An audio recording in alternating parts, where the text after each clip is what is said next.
মনে হয় স্বরাষ্ট্রমন্ত্রী আইনের ব্যাখ্যা না দিয়ে আইনমন্ত্রী আইনের ব্যাখ্যা দিবেন। স্বরাষ্ট্রমন্ত্রীর এসবে মনোযোগ দেওয়া দরকার। স্বরাষ্ট্রমন্ত্রী মনোযোগ দেওয়া দরকার। সারা দেশে কোথায় কোথায় সন্ত্রাসীরা রয়েছে সেই সকল সন্ত্রাসীদের তালিকা করে তাদেরকে বিচারের ব্যবস্থা করা দরকার। স্বরাষ্ট্রমন্ত্রীর উচিত ধন্যবাদ মাননীয় সদস্য। নেতাকর্মীরা হত্যার শিকার হয়েছে তাদের বিচারের ব্যবস্থা করা দরকার। ধন্যবাদ মাননীয় সদস্য। এই ইলেকশনে ভোট ডাকাতি দেখেছি, আমার ঘাড়ি বহরে হামলা করা হয়েছে। আমি কি এই ইলেকশনের জন্য নিজের রক্ত জড়িয়েছি? আমি আজকে স্বরাষ্ট্রমন্ত্রী আছেন, মাননীয় প্রধানমন্ত্রী আছেন, আমি এখানে প্রশ্ন করি আমি কি রক্ত জড়িয়েছি? আমরা রক্ত জড়িয়েছি বলে আপনারা আজকে সংসদে প্রধানমন্ত্রী স্বরাষ্ট্রমন্ত্রী হয়েছেন। রক্ত ঝরার পরে রক্ত জড়িয়ে গুলিবিদ্ধ হয়ে 3 দিনের মাথায় গুলিবিদ্ধ হয়ে দয়া করে থামুন মাননীয় সংসদ সদস্য, আপনার বক্তব্য অব্যাহত রাখুন। 144 ধারার মধ্যে আবার নিজেই গুলিবিদ্ধ পা নিয়ে বের হয়ে গিয়ে সংবাদ সম্মেলন করে বলেছি আবার রাস্তায় নামুন, পুতুল হতে হবে। আমরা বলেছি নতুন বাংলাদেশ দিব। আমরা নতুন বাংলাদেশ আবার প্রতারণার রাজনীতি দেখতে চাই না, প্রবঞ্চনার রাজনীতি দেখতে চাই না। যেই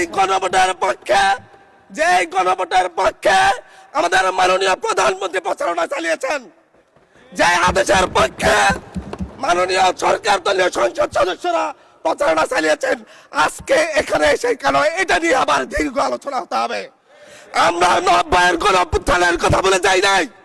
3 জোটের রূপরেখা হয়েছে, বাংলাদেশ গণতান্ত্রিক ভাবে উত্তীর্ণ হবে কথা দেওয়া হয়েছিল, কিন্তু 94 সালের মাগুরার নির্বাচন কারা আয়োজন করেছিল?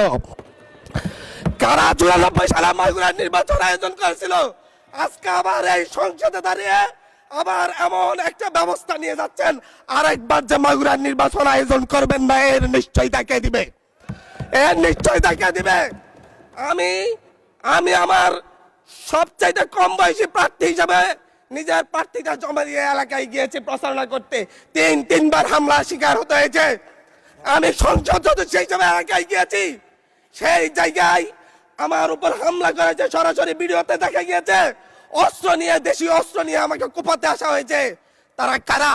ওরা তো তারাই যাদের প্রত্যেকের হাতে বিএনপি দলীয় নেতা কর্মীদের রক্ত লেগে আছে, প্রাণ লেগে আছে। এই বিশ্বাসঘাতকতা মাননীয় স্পিকার, এই রাষ্ট্র আর সইবে না, আপনারাও সইতে পারবেন না। বিশ্বাসঘাতকতার মূল্য এই দেশে আবার দিতে হবে আপনাদেরকে। আপনারা যারা আপনাদের ভাইদের রক্ত